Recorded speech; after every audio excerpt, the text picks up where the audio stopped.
dahil sa katotohanan ng ipinapangaral ng Santa Iglesia Katolika na hindi maitanggi ng mga protestante sa lungatang aral at pahayag ng mga pastor.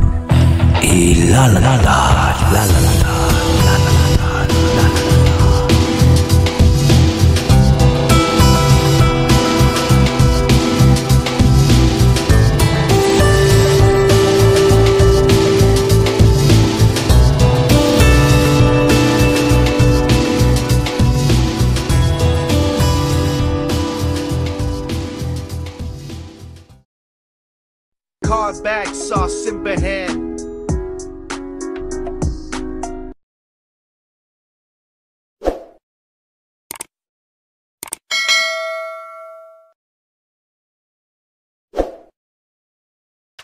Okay, good morning po sa inyong lahat dyan. Nakantabi ngayon dito sa ating straight to the point, at sa umagang ito meron po akong tampok sa inyo.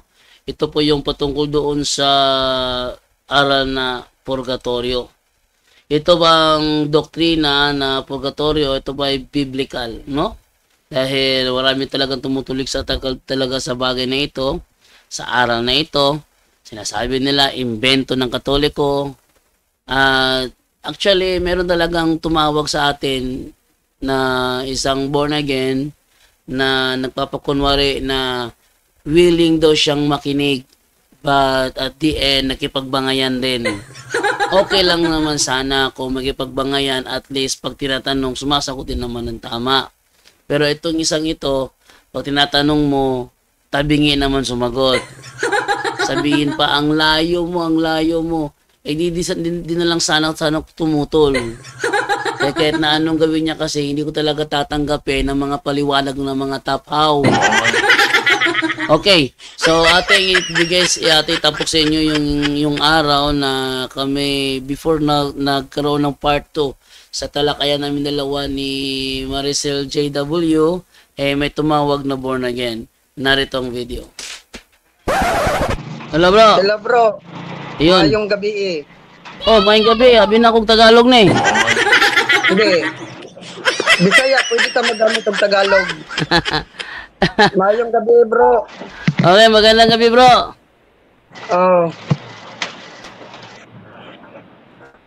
Ang atong topic, bro, kay panitudan na to ang kuhan, purgatorio, kung naaba sa Biblia, pasabtami kung naadjud ba.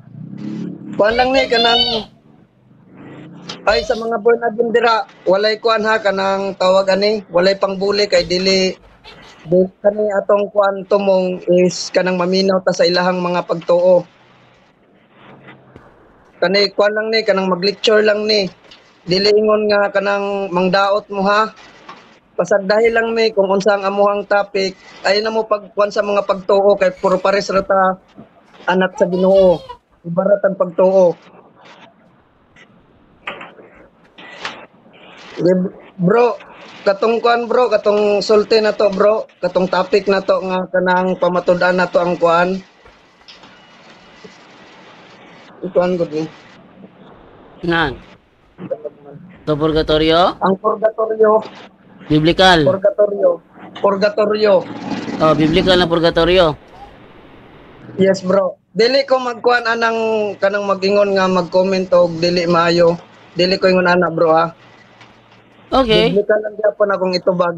Kanang para walay makakuan pod makasagasa sa mga religion ug magpagtuo, maminaw ra pod ko. Okay.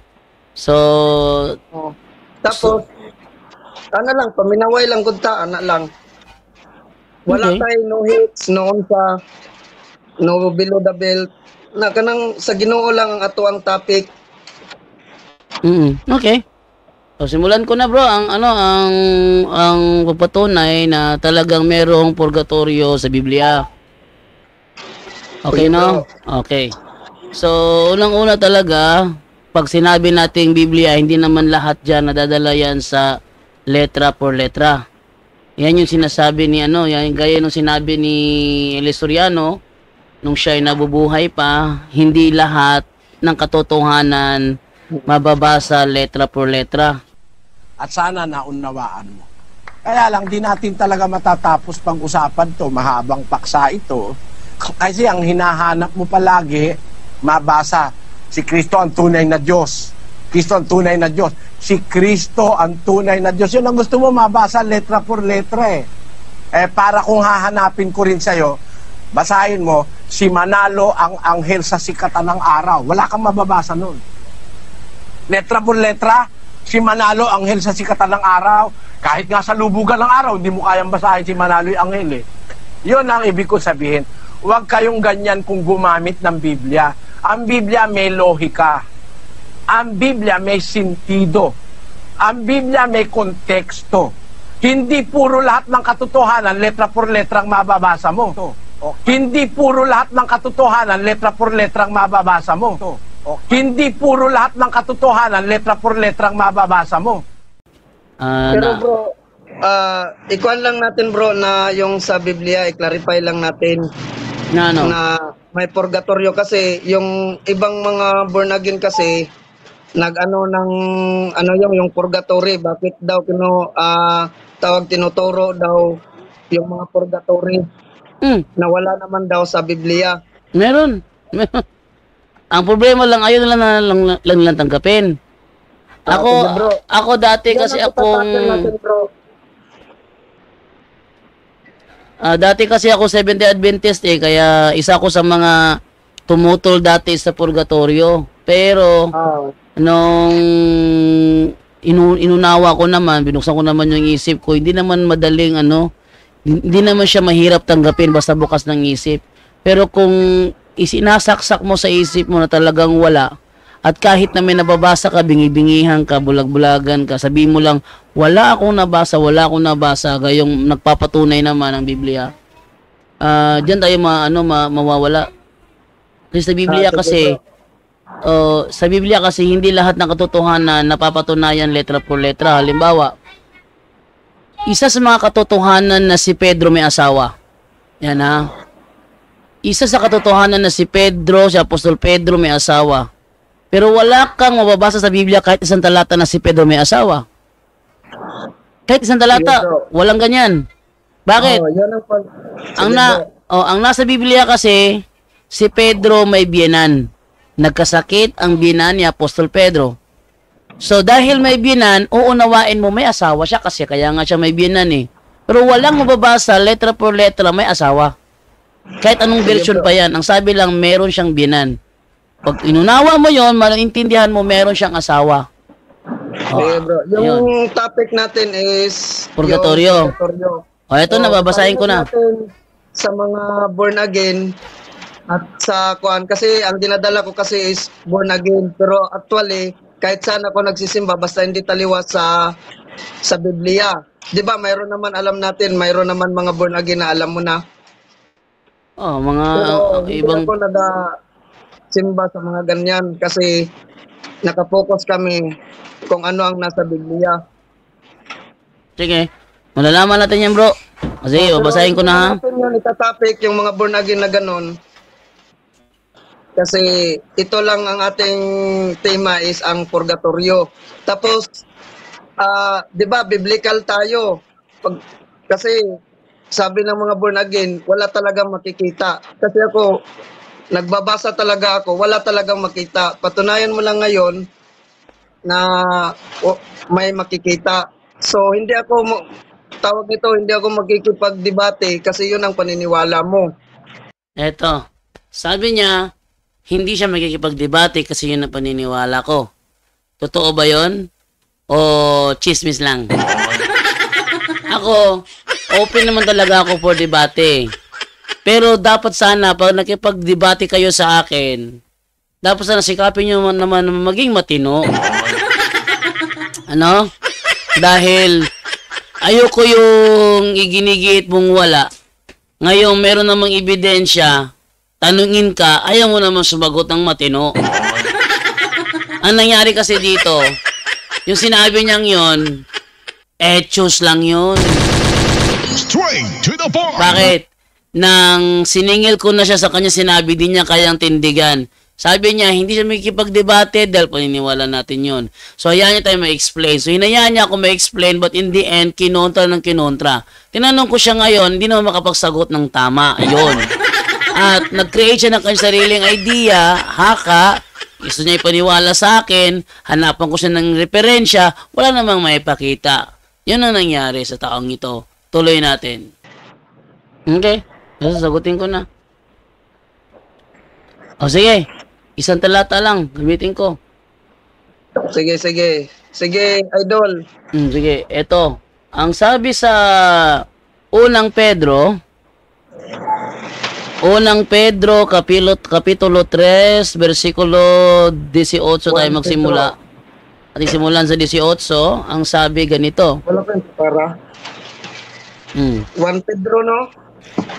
Unang Pedro 3:18 muna. 1 Pedro, ano yun? 3:18. 1 Pedro 3:18. 1 Pedro 3...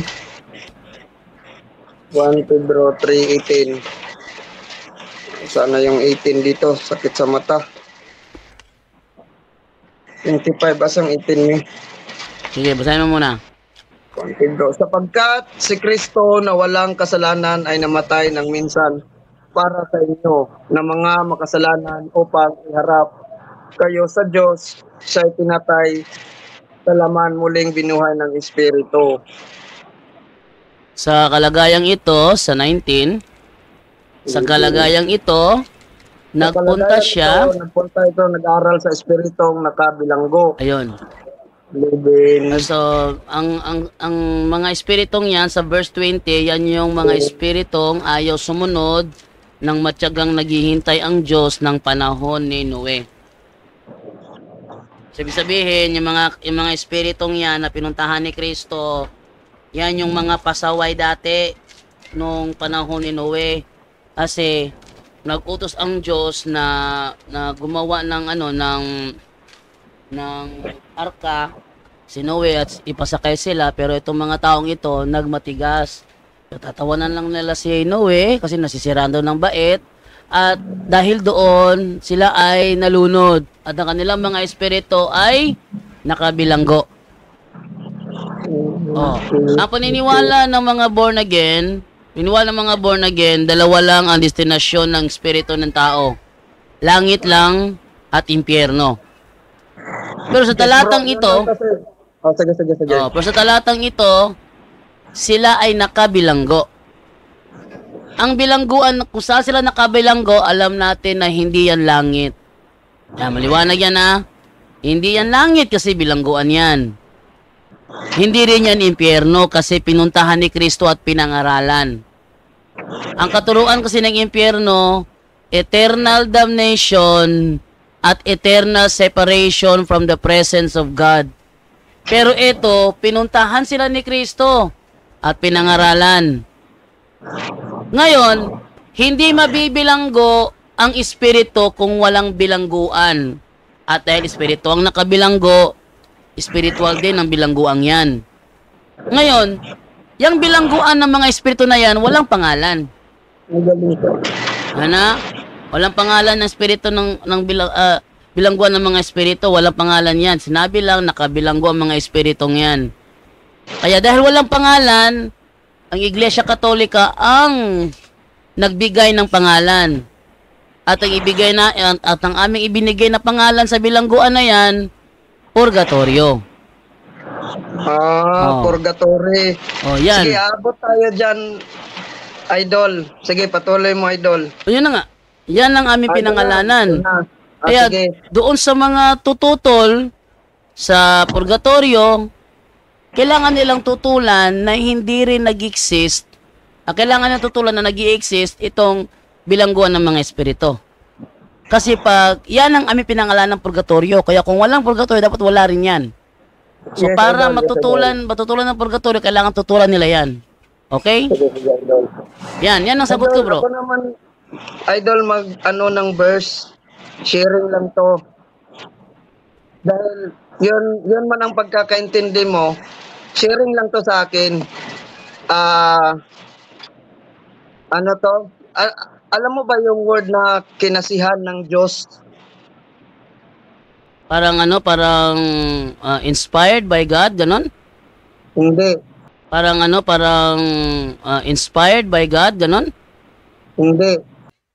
Ayan ha. Kung napapansin ninyo, ang sabi ko dito, yung term kinasihan, ibig sabihin niyan inspired. Kinasihan. Sabi niya, hindi. Parang ano, parang inspired by God, ganon? Hindi. Ngayon, para ating malaman kung hindi ba siya, ibig sabihin niya inspired, ating basahin ng Biblia. Okay? Ating simulan dito sa, yun ay nasa ano eh, nasa 2 Timothy chapter 3 verse 16, kung saan sa ang dating Biblia, ang nakalagay dito ay ganito nakalagay, no? Sabi, ang lahat ng mga kasulatan na kinasihan ng Diyos. Ating masahin niya sa iba't ibang salin, ano nakalagay dyan. Ating simulan sa Amplified Bible. Sabi ito, all scripture is God-breathed, given by divine inspiration. So, inspired. Sabi niya, hindi raw. Parang ano, parang inspired by God, ganon? Hindi. Kasi sa kanya, hininga. Hiningahan lang siya. So, yung hiningahan, sa kanya is, ano yon, kinasihan. Pero walang mababasa sa Biblia na si Adan na binigyan ng hininga ay kinasihan at kinasihan ng Diyos si Adan. Walang ganon. Binigyan ng hininga. Pero dito, given by divine inspiration. So, yung aking inspiration, sabi niya, hindi. Parang ano, parang inspired by God, ganon? Hindi. How about sa American Standard Version? Every scripture inspired of God. Every creature is inspired of God. So, inspired. How about dito naman sa ang pulong sa Diyos? Ang tibuok ng kasulatan, gisulat, pinaagi sa gahom sa Diyos. Sa Cebuano, ang tibuok ng kasulatan, gibugna sa Diyos. O, Contemporary English Version, everything in the scripture is God's word. O, yun naman nakalagay. Sa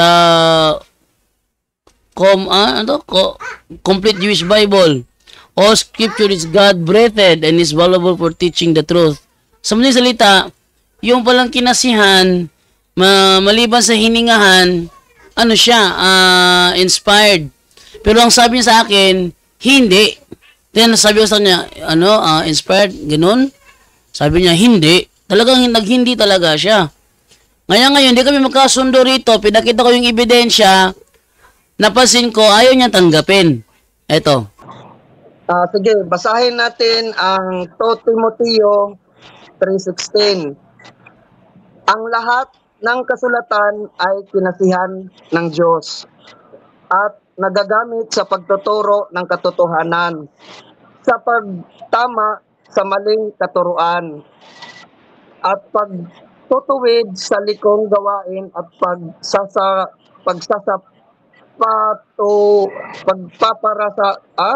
pagsasanay para sa tuwid. Upang ang lingkod ng Diyos maging karapat-dapat at handa sa lahat ng mabuting gawain. Brother, alam mo ba yung salitang kinasihan? Ang banal na kasulatan is yan ay may basbas ng Diyos. Kinasihan, ang ibig sabihin ay hininga. O yan. So sa pagkakataong ito, meron na kaming hindi pagkakasundo. Tingnan nyo. Inspired bro. Basahin ko ha. Sabi mo kasi basahin ko eh. O ito, 2 Timothy 3:16. Ito. Ito, babasahin ko ha. Sabi dito, all scripture is God-breathed, given by divine inspiration. Yan ang kinasihan. Hindi. Yung breathe bro, hininga yun. Yung kinasihan, inspired. Ayan o. Bro, may karugtong. Ang karugtong ito given by divine inspiration. Parehas lang yan, bro. O yan nga, sabi ko kanina, inspired. Parehas lang yan, bro. Huwag na natin kahit iba Tagalog, English, sa Tagalog mo ilagay, bro. Kasi yung iba is tawag nito, hindi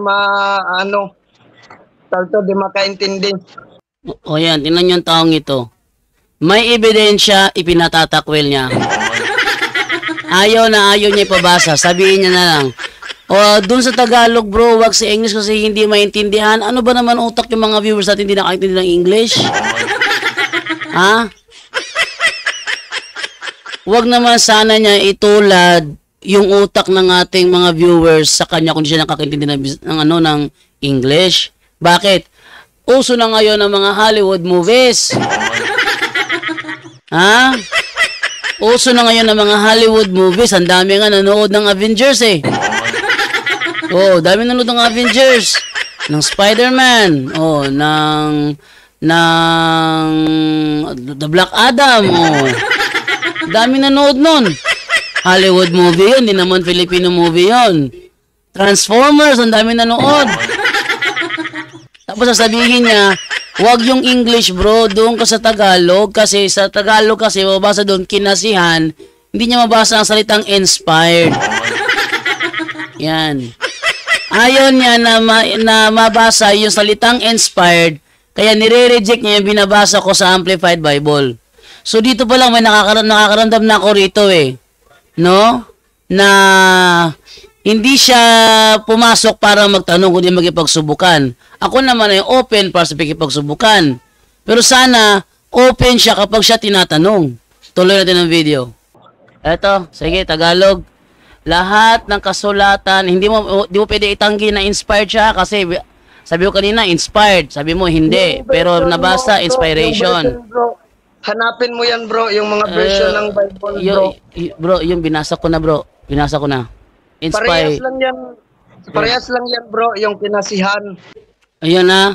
Sabi niya parehas lang, parehas. Parehas pala, ba't mo sinabi hindi? Yan ang problema dito. Parehas pala, ba't sinabi mo kasi hindi? Tuloy natin. Parehas lang yan. Kinasihan, inspired. Bro, kinasihan, inspired. Tinan mo ha, ito naman isa. Lahat ng kasulatan. Lahat ng kasulatan ay isinulat sa pamamagitan ng kapangyarihan ng Diyos. Oh. Kapangyarihan naman dito. Misinterpret yan, parehas lang yan. Ayun na nga. Hanapin mo yan sa mga, bro, tawag nito. Kanina bro, sinabi ko,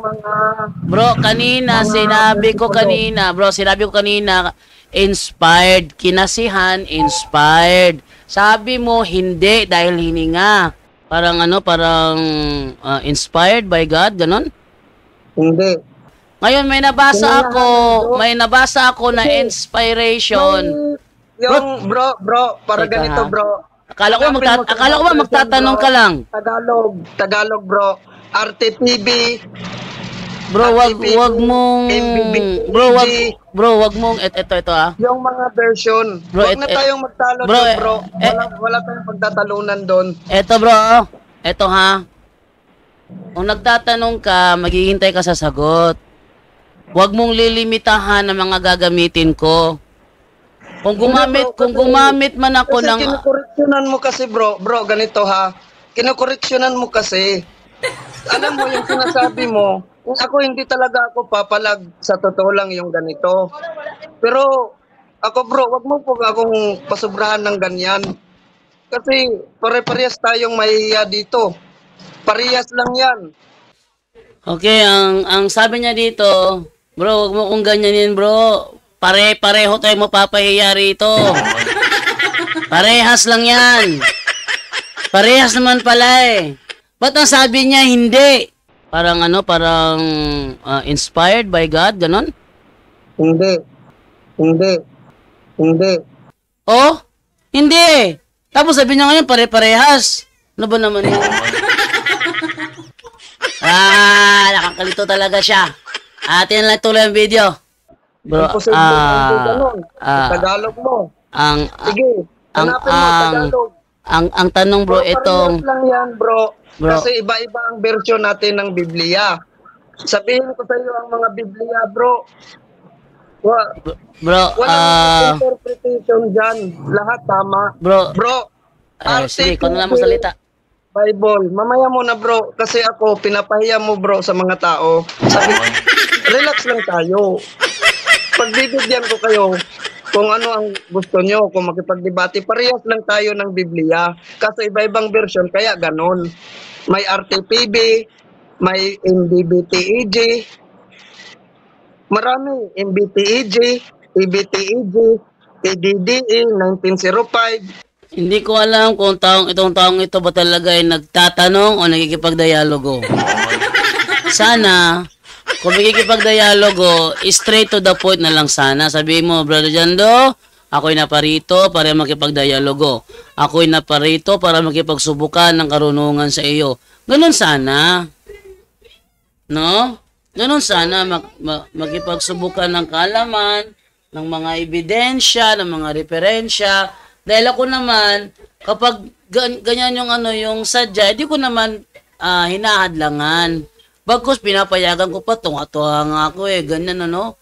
Yung sasabihin mo sa akin, magtatanong ka lang, hindi ka makikipagdebate, pero yung sinasabi mo sa lunga sa pinapakita mong kilos, ay doon, magdududa na ako doon na nagsinungaling ka nung una.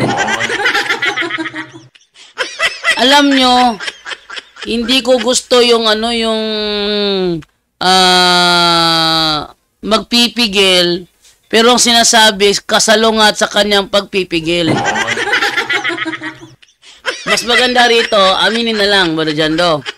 Ako'y naparito para makipagdialogo sa'yo. Ito ang topic natin about purgatorio. Patunayan mo na talaga mayroong purgatorio, mabasa man o hindi sa Biblia. Kasi sa amin kasi Katoliko kasi, mabasa man o hindi sa Biblia, as long as nandyan ang sentido, nandyan yung diwa, andyan talaga yan.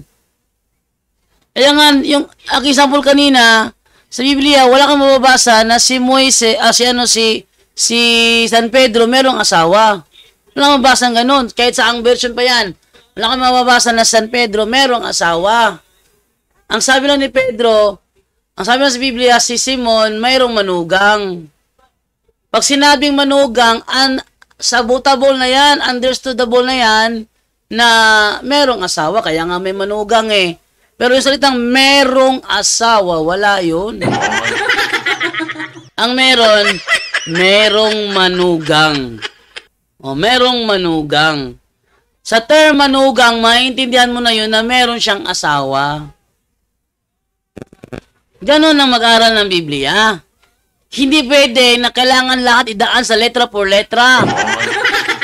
Sabi nga ni Eli Soriano, huwag kayong ganyan kung gumamit ng Biblia. Huwag kayong ganyan kung gumamit ng Biblia. Ang Biblia may lohika. Ang Biblia may sentido. Ang Biblia may konteksto. Hindi puro lahat ng katotohanan, letra por letra ang mababasa mo. Ayan, hindi lahat ng katotohanan, hindi puro lahat ng katotohanan, letra por letra ang mababasa mo.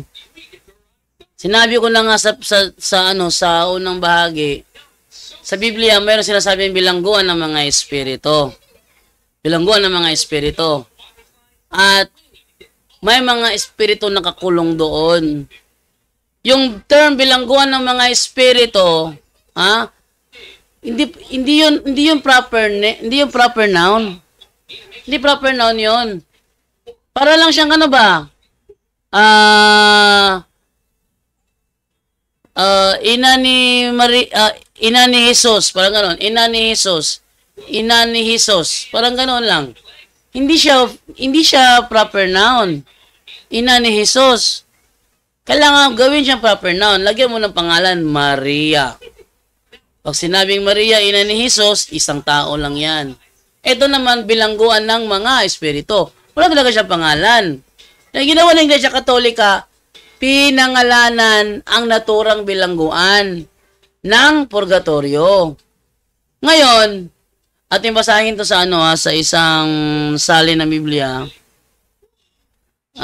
Yung sinasabi doon, ito ay Biblia na picture ko doon sa gamit ni Brother Edgar Logan. Pero hindi ko na tanong sa kanya kung anong version ng Biblia ito. Ilapakita ko sa inyo ito ay nasa natin. Meron akong kopya nun eh. Wait lang. John the Files, references, Bible. Ating tinan dito ha. Eto. Eto yata yun. Eto ba yun? Wait lang ha. Ayan.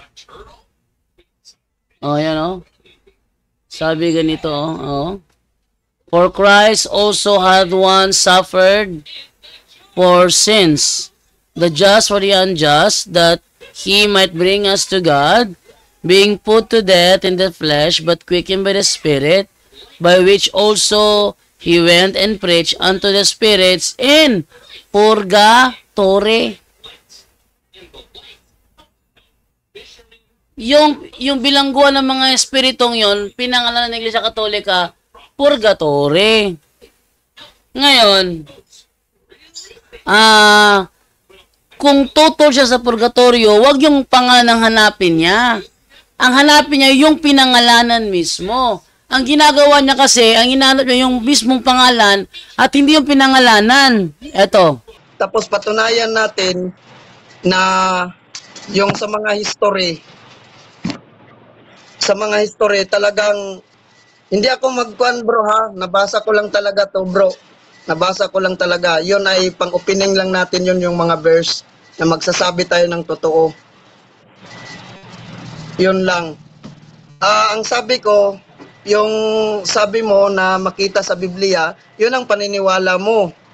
Pero ako bro, nagsaliksik ako bro ha. Nagsaliksik ako. So, iwan ko sa'yo kung maniniwala ka bro. Pero ang iba, ito kasi ang pinag-aawayan. Hindi tayo mag-aaway. Hindi tayo mag-aaway tungkol lang dyan. Yung purgatorio. Hindi yan pinag-aawayan yung purgatorio. Saan na ba yun? Sige bro, alam mo ba yung purgatorio bro? Mayroon kanyang kuan kung hindi makita sa Biblia. Mayroon kang ipapakita na katunayan. Kasi maraming question yung mga born again. Saka maririnig din to ng asawa kung may katunayan ka sa purgatory.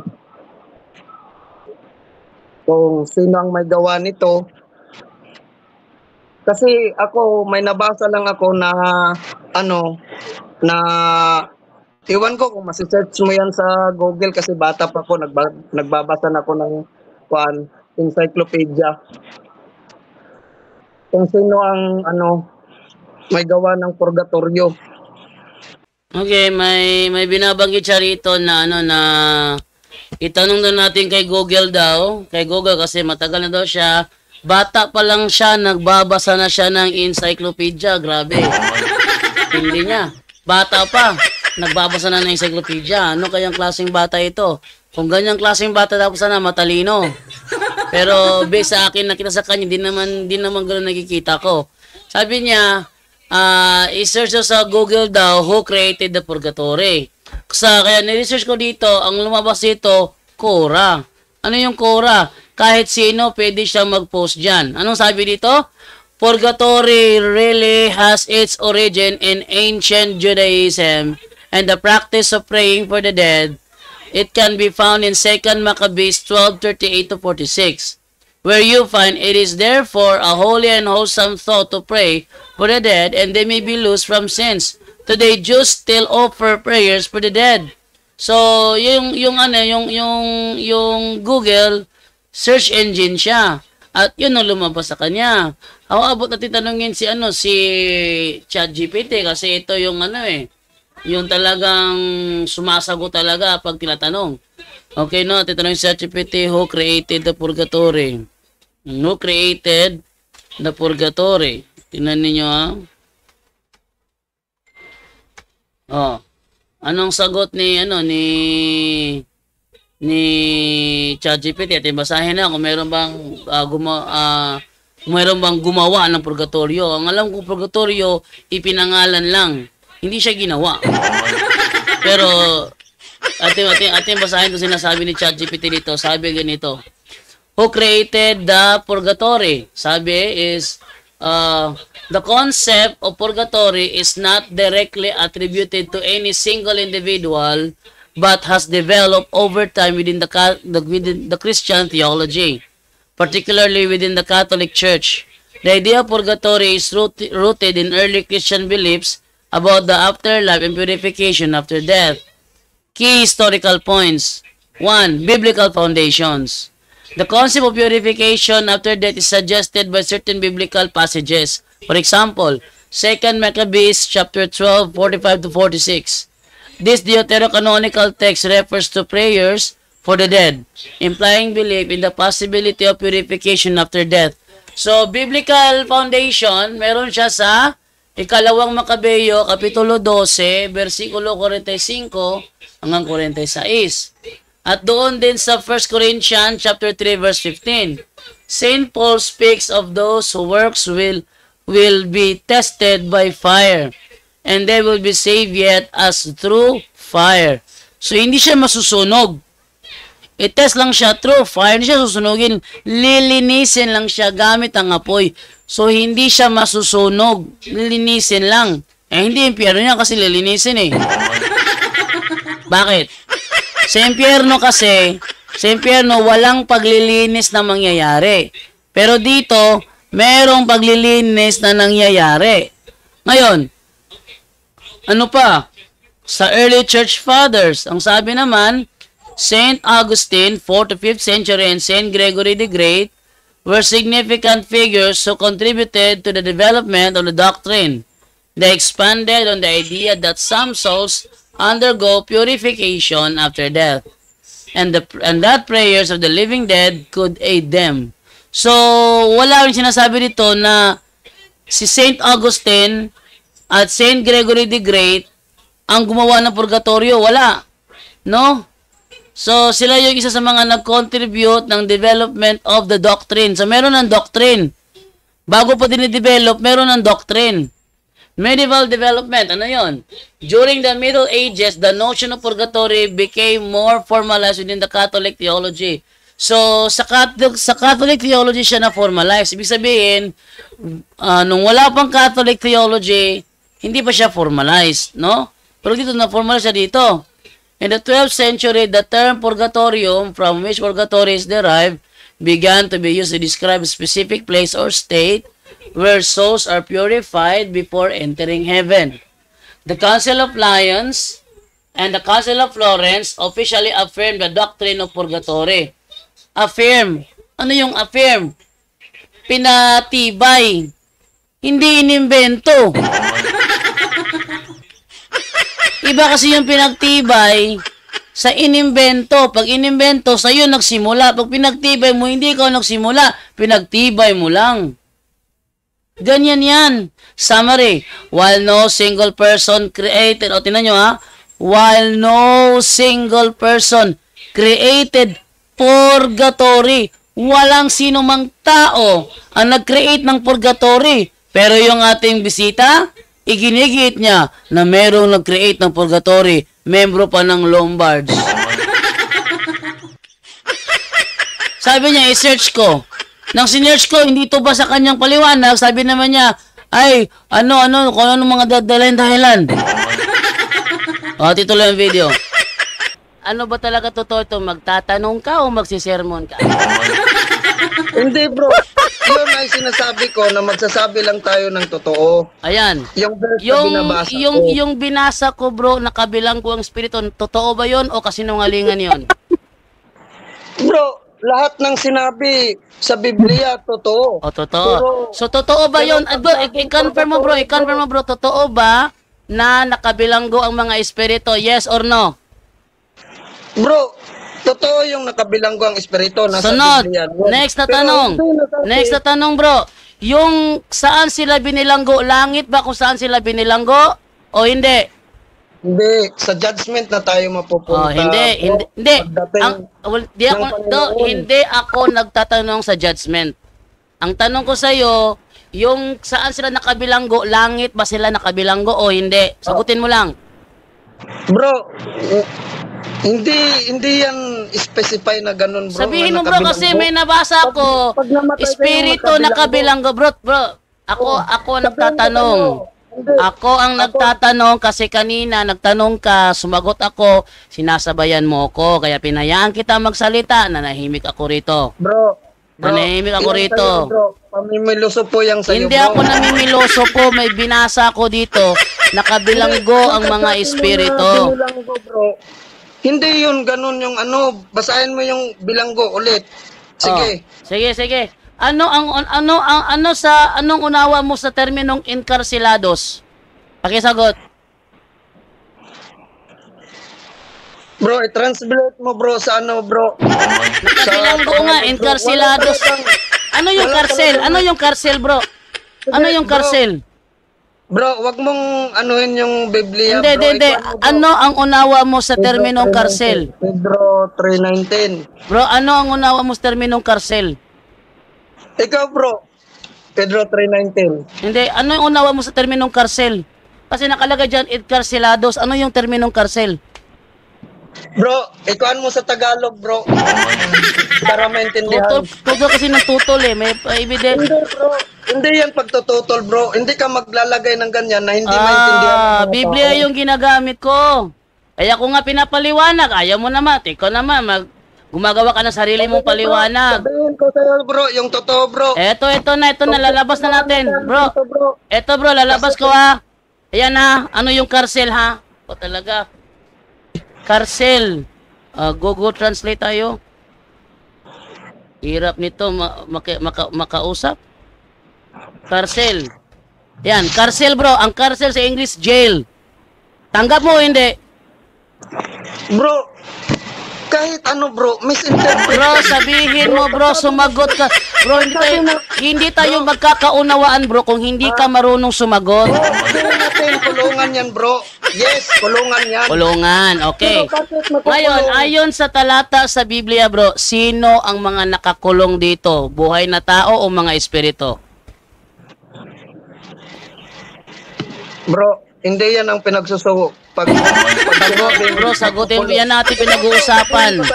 Bro, yan ang ating topic. Ang tanong mo sa akin kasi, bro, ang sabi mo sa akin, bro, direct to the point na lang, bro. bro, ang sabi mo kasi sa akin, bro, ang hirap sa iyo kausap. Ang sabi mo kasi sa akin, patunayan ko. Kaya nga ako nagpapatunay dito, ikaw ng bangga ka ng bangga. Huwag kang bangga ng bangga.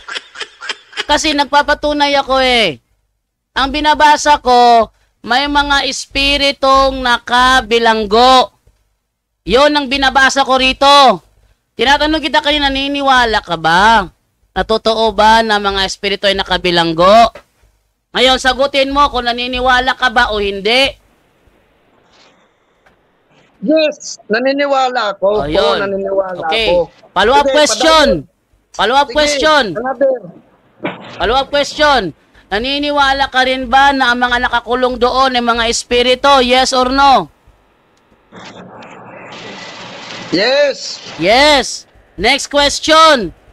Kung saan sila nakakulong, langit ba yon o hindi? Hindi. Hindi. Impyerno ba yon o hindi? Hindi. Hindi. So naniniwala ka, ayon sa Biblia, may pinaglalagyan ng espiritu, hindi langit, hindi rin impyerno. Yes or no? Yes. Yes. Kung hindi siya langit, hindi siya impyerno, ano siya? Sa katawan natin.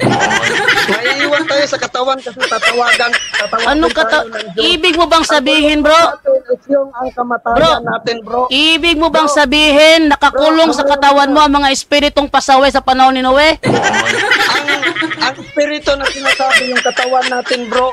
Kung mabasa ko, sa Biblia, ng mga espiritong yun, yung mga pasaway sa panahon ni Noe, aminom sinungaling ka. Masinungaling ka, bro. Babasahin ko. Sige, Basahin ko ha. Tataliwas ako dyan. at saka Babasahin ko. Hindi yan totoo yung sinasabi mo. Eto, Ano basahin yan? ko. Sorry. Eto bro, Sige. eto ha. Invento lang yan. Ayan na. Sila. Unang Pedro 3:20. Sila ang mga espiritong ayaw sumunod noong matyagang naghihintay ang Diyos ng panahon ni Noe. Tanong, sino mga espiritong yon?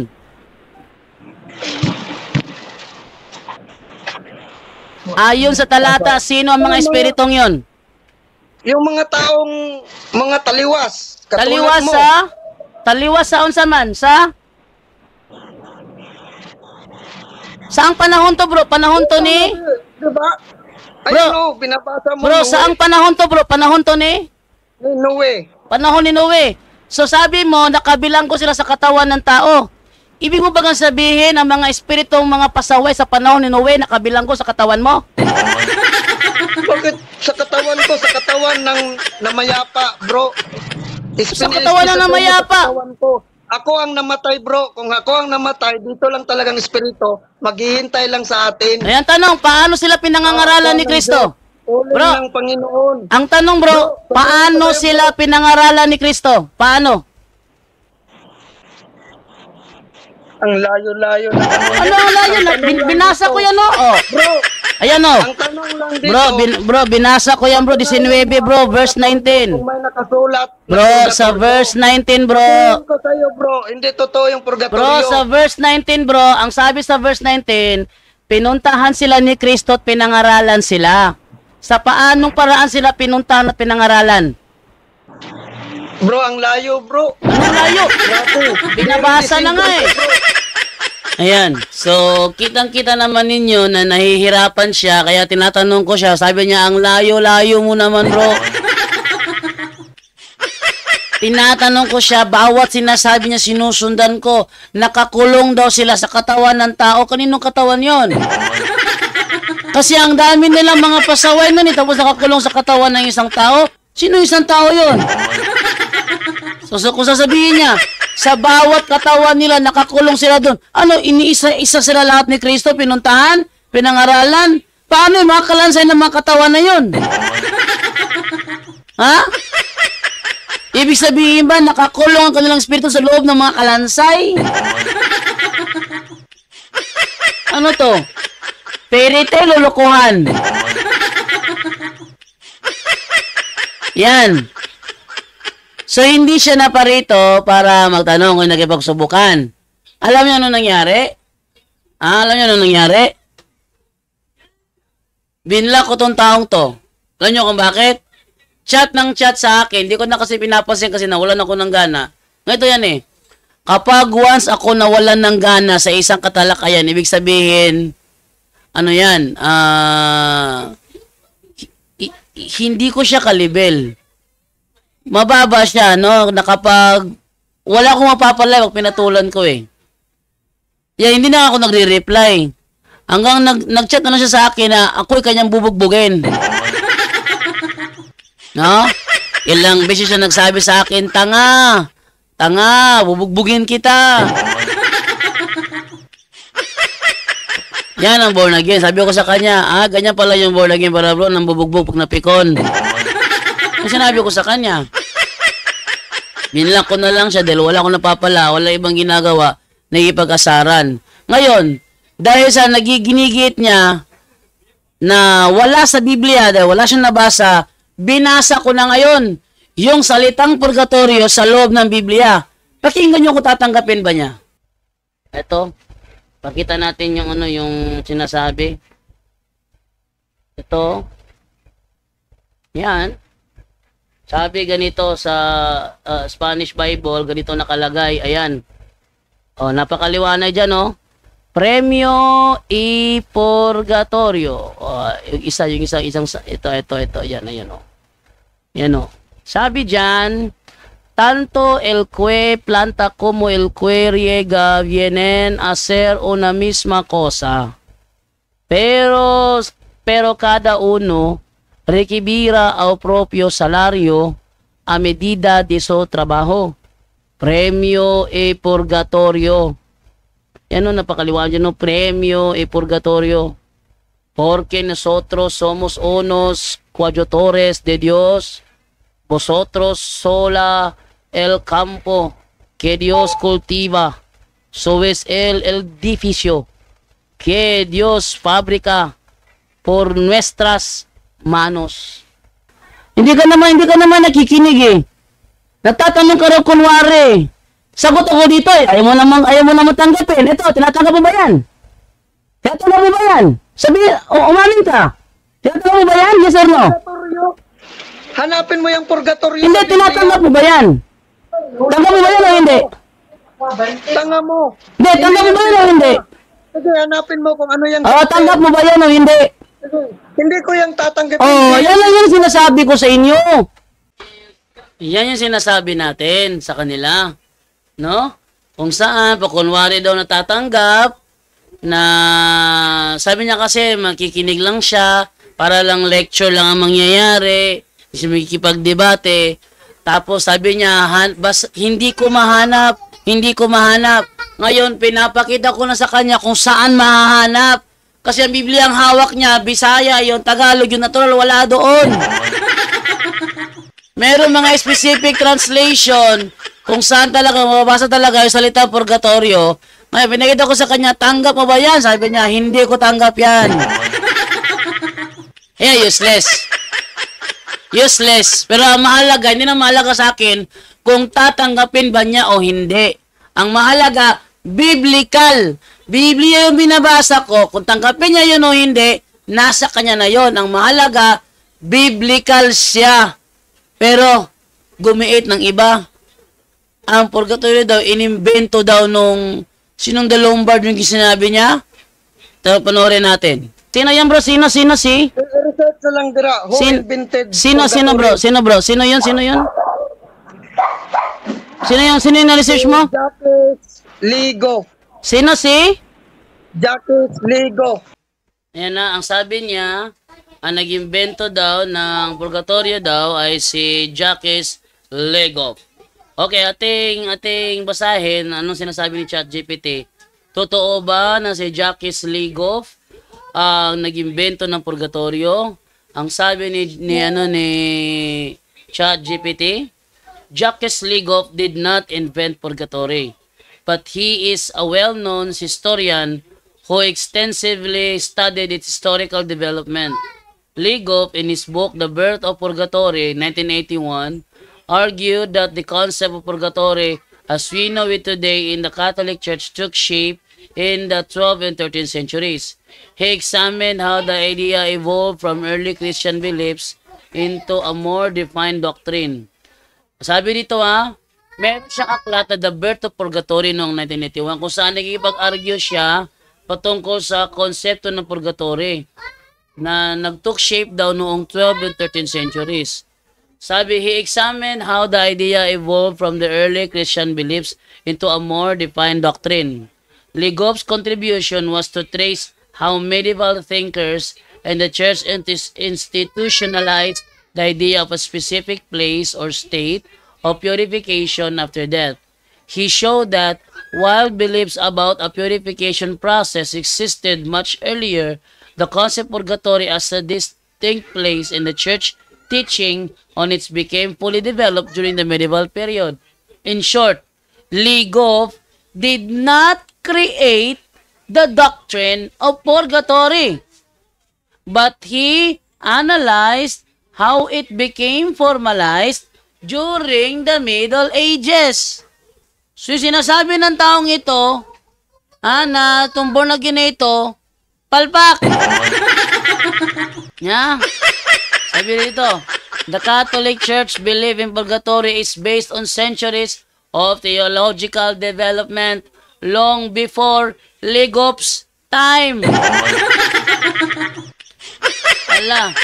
Paano siyang nag-imbento? Nandyan na pala yan, nadidevelop na long before Ligo's time. Amo? Di palpak.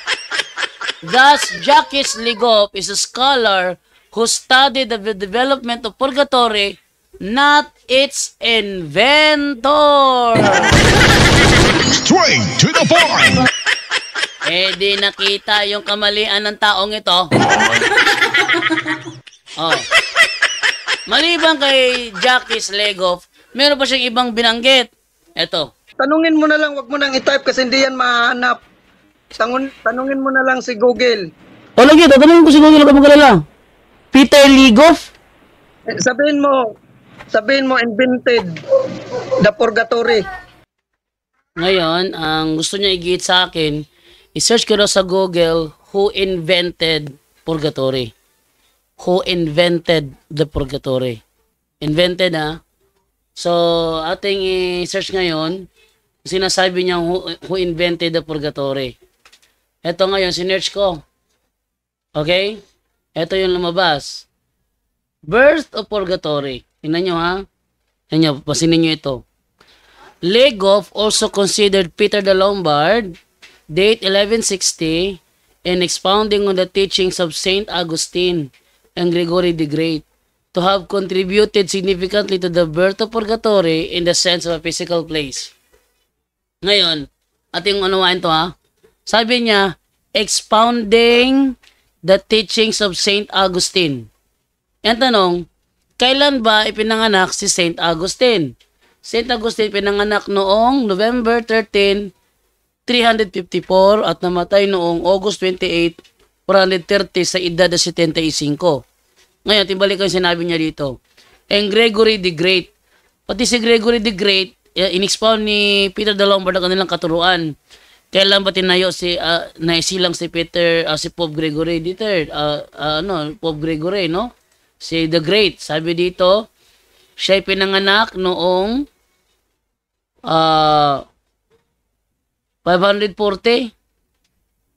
Nasa panahong 540, namatay siya noong March 12, 604 sa edad na 63 o 64.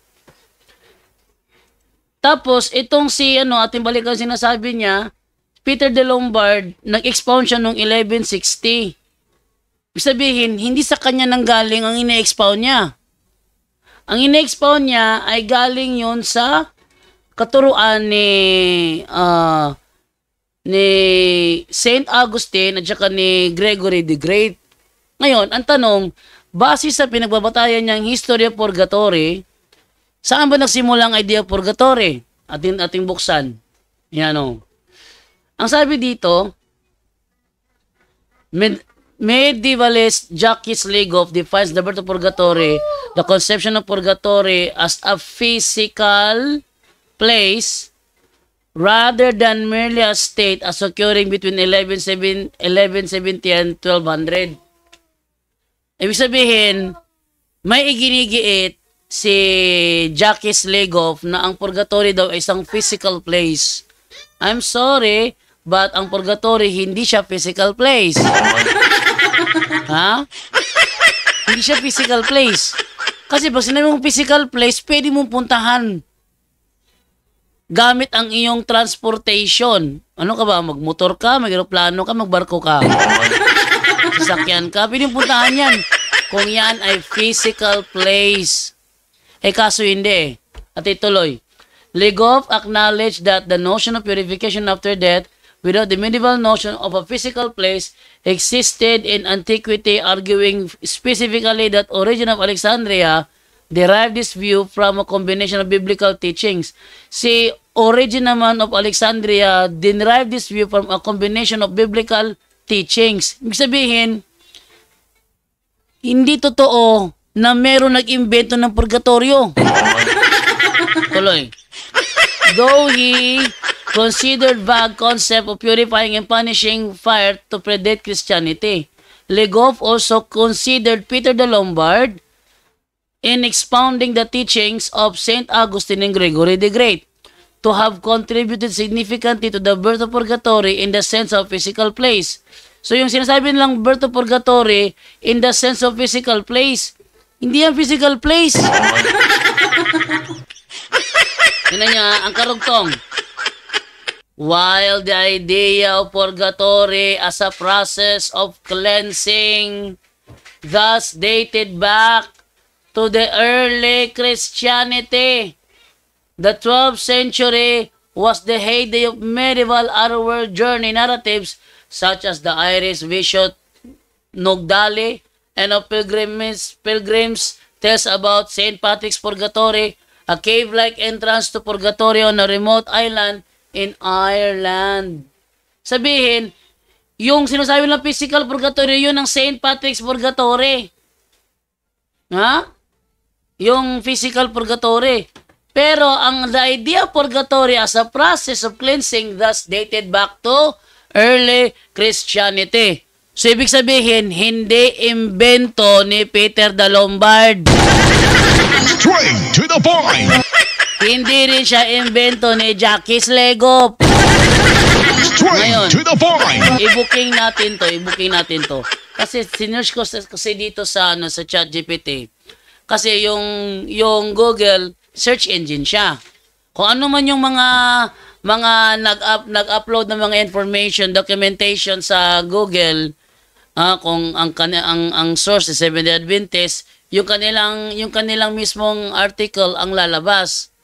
Pero mas maganda si ChatGPT kasi ano siya, open AI, artificial intelligence, kung saan is pwede mo siyang tanungin, kahit ang gusto mo tanong sa'yo, sasagutin niya.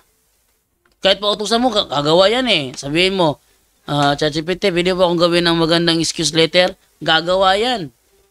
Oh, gagawa yan ng excuse letter. Pwede ba akong gawa ng report ngayong report patungkol sa Inquisition? Maglalabas ng report yan na hindi kayang gawin ni Google. Kaya tinanong ko si ChatGPT patungkol kasi sinasabi niya Peter the Lombard. Narito. Ito tingnan mo ha.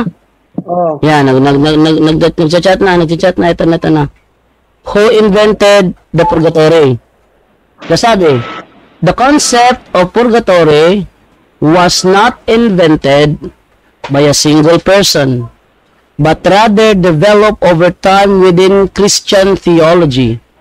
The idea of purgatory has its roots in early Christian thought and practice, but it was more formally... Hindi yan makatotohanan. Yung Ano ba naman? Ito na nga, binabasa ko na nga. The idea of purgatory has its roots in early Christian thought and practice. Ganito, Tapos, ang example, ito, yan o, early Christian roots. The roots of purgatory can be traced to early Jewish and Christian beliefs in prayers for the dead. The practice of praying for the souls of the deceased as seen in 2 Maccabees chapter 12 verse 44 to 46 suggested belief in an intermediate state where the dead could benefit from prayers. Oh. Totoo ba? Ito tayo sa tanong mo. Totoo ba? Totoo ba na si Peter nakapunta mayroon diyan article ito Peter the Lombard brilliant ang nag-imbento? Tumahimik ka dyan kasi tinatay ko yung tanong. Not with theological discussion. Tinatay ko pa rito, ikaw talaga. Pabilib ka masyado, wala ka nang palang kabuga. Ito lang ha. Walang kinabuga. Peter, tanungin ko muna. Tumahimik ka, tanungin ko muna. Totoo ba na si Peter the Lombard ang nag-imbento ng purgatorio? Tanungin natin. Ano nakasulat dito? Anong sagot? The birth of purgatory, si Lombard, di ba? Tanungin natin. The birth of purgatory. Ito. Tumahimik ka.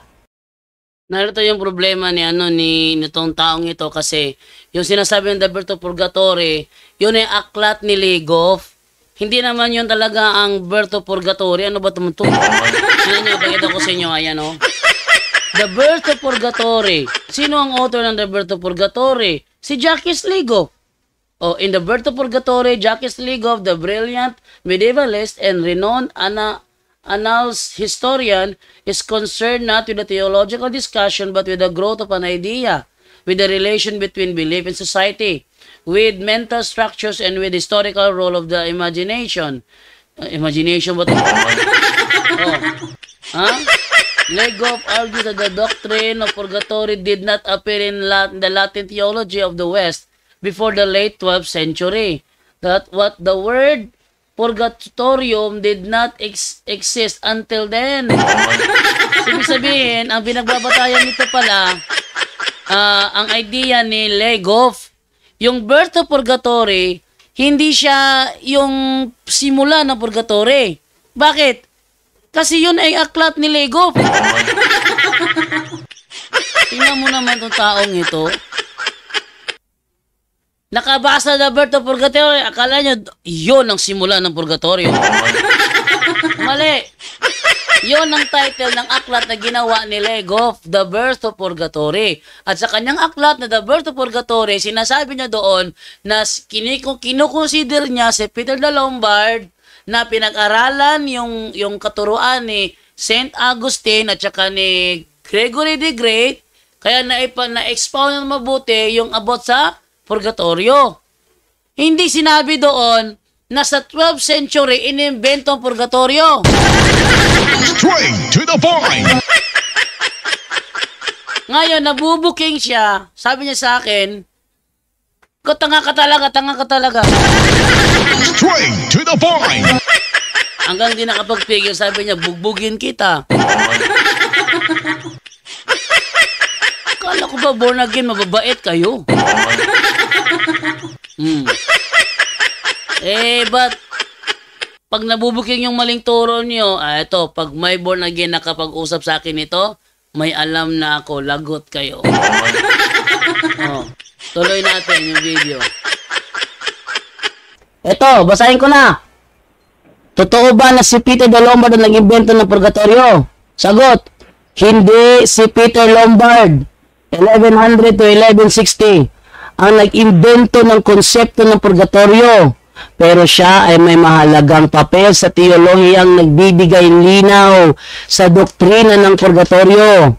Si Peter Lombard, isang kilalang scholastic theologian, ay sumulat ng isang aklat na tinatawag na Sentences na naging mahalagang referensya sa pag-aaral ng teolohiya sa medieval na Europa.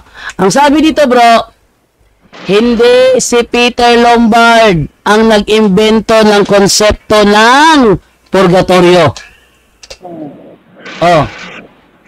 Sinungaling ka talagang tao, ano? Ikaw ang sinungaling, bro, kasi wala sa Biblia din. Tingnan mo itong sinungaling na ito. Ginamit, sabi niya, yung ni-research ko yung sinasabi niya Peter the Lombard, ang sinabi, hindi si Peter the Lombard ang nag-imbento. Ang stand nitong taong ito, si Peter the Lombard ang nag-imbento. Pero ang sabi ni ChatGPT, hindi si Peter the Lombard ang nag-imbento. Ang sabi naman ng taong ito, sinungaling yan, wala yan sa Biblia. Straight to the point. Ganun ba? Yung sinasabi niyang Peter the Lombard at Jacques Legoff, nasa Biblia rin ba yun? Wala rin naman Pag pabor sa kanya, kahit wala sa Biblia, naniniwala siya. Pag hindi pabor sa kanya, ayaw niya paniwalaan dahil wala sa Biblia. Tingnan nyo. May diferensya ba o wala? Straight to the point. Sa nakikita ko, merong diferensya. Ang tawag dyan, cherry picking fallacy. Straight to the point. Ayan na. Kung pabor sa kanya, sa gusto niyang marinig, kahit wala sa Bible, paniniwalaan. Yun namang hindi pabor sa kanyang gustong marinig, sasabihin niya, ayoko maniwala dyan, wala sa Bible yan. Straight to the point.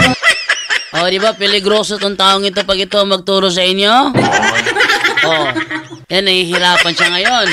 Kasi yung kiniklaim niya, nabubuking hindi pala yun ang ibig sabihin. Tuloy natin. Ayan Ayan boss. Eto na, sabi mo i-google ko. Sabi mo i-google ko. Eto nag-google ko na. Sabi, hindi si Peter Lombard ang nag-imbento ng konsepto ng purgatorio. Ano, pahiya ka ngayon? Straight to the point. Hindi yan mapapahiya, bro. Tanongin kita. Pinag-google mo ako, bro. Bro, pinag-google mo ako. Ang sabi dito, bro. Bro. May nakasulat din dito. Peter Lombard, teaching of Augustine Gregory. Pero may nakasulat dito. Bro, ang sabi dito, bro, hindi si Peter Lombard. Hindi si Peter Lombard. Huwag mo sabihin sa akin. Tuto ka naman ulit dito. Santo Papa sa Roma, sige. Santo Papa, hindi Santo Papa si Peter the Lombard. Ano ka ba? Hindi, yung Santo Papa sa Roma. Oh, sige, tanungin natin na. Hanapin mo lang. Tanungin natin na. Chaman. Hindi na bibli. Kuhan eh. Tanungin natin na. Totoo ba na ang Santo Papa ang nag-imbento? Tayo ng ano. Oh. Kasi wala talaga sa Totoo Biblia. ba na ang Pope ang nag-imbento ng purgatorio? Oh, tingnan natin kung totoo ba to. O sinungaling na naman to. Oh, hindi totoo na ang isang particular na Pope ang nag-imbento ng purgatorio. Sinungaling ka talaga, bro. Straight to the Hanapin mo point. sa Biblia kung may purgatorio. Open. Purgatorio na mababasa sa Biblia. Ayun, ang sabi niya, hanapin mo sa Biblia, bro, ang purgatorio. Binasa ko na sa La Sagrada Biblia. Hindi naman comics yun. Oh, pero ayaw niyang tanggapin. Sabi ko sa kanya, hindi lahat dadaan sa letra por letra. Kasi ang Biblia may sentido. Ang Biblia may konteksto. Ang Biblia may lohika. Ibig sabihin, ang Biblia mismo nagsasabi, merong bilangguan ng mga espiritu. Hindi lahat nababasa letra por letra. May bilangguan ng mga espiritu. Hindi siya langit, hindi siya impyerno. May mga espiritong nakabilanggo. Ano yun? Diba? So, biblically, meron. Hindi lahat dadaan letra por letra. Ngayon, binasahan siya ng letra por letra sa La Sagrada Biblia, ayaw pa rin tanggapin. Sa madaling salita, diferensyado talaga. Straight to the point. Nanonood ba ang kanyang asawa? O, misis, panoorin mo ito. Para makita mo may ebidensya, ayaw lang tanggapin ng mister mo. Straight to the point. Yan. So, hindi natin problema kung tanggapin ba niya o hindi. Ang mahalaga, may ebidensya at yon ay isang pruweba na ang purgatorio ay biblical. Ayan, maraming salamat po sa inyong panonood. Mahaba-haba ang video nito, umabot ng 1 oras dito. No? Kaya sana sa kapiranggot na pagpapaliwanag ngayon ay ating naipahayag at naipaunawa sa inyo na ang doktrina ng purgatorio ay biblical. Maraming salamat po and bye-bye. At yan po ang ating tampok ngayon sa Straight to the Point, kung saan sa loob lang ng ilang minuto naging matibay ang pananampalataya ninyo. Maraming salamat po. Straight to the Point. Straight to the Point.